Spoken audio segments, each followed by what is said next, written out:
It's abstract. You can't see how much greenhouse gases are really in our atmosphere.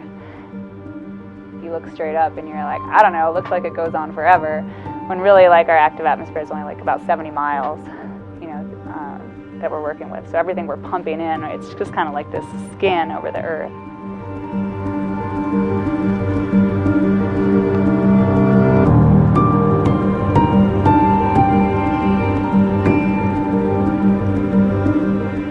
We are the third longest record in the world, and we started taking samples in 1967.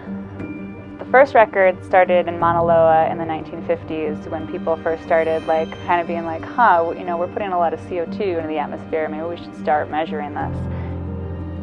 And I think the initial idea was just to see what we were doing, try to come up with a baseline number and see if we really were increasing the CO2 in the atmosphere.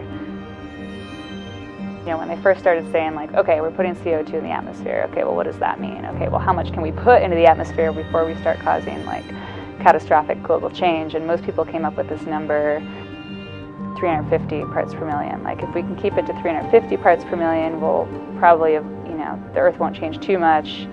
We'll be able to keep running things as they are.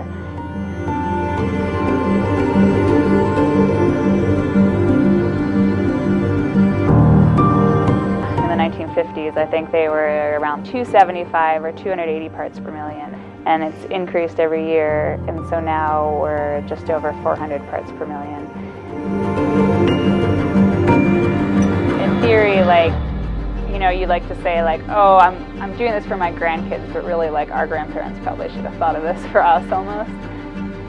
You read reports and everything that's just like, okay, well 450 won't be too bad, but 650 is catastrophic. But if you kind of look at the way things are going, I think there's a lot of people out there, scientists, that think we're not going to top out to like 650 parts per million just because we're not really doing much to curb emissions.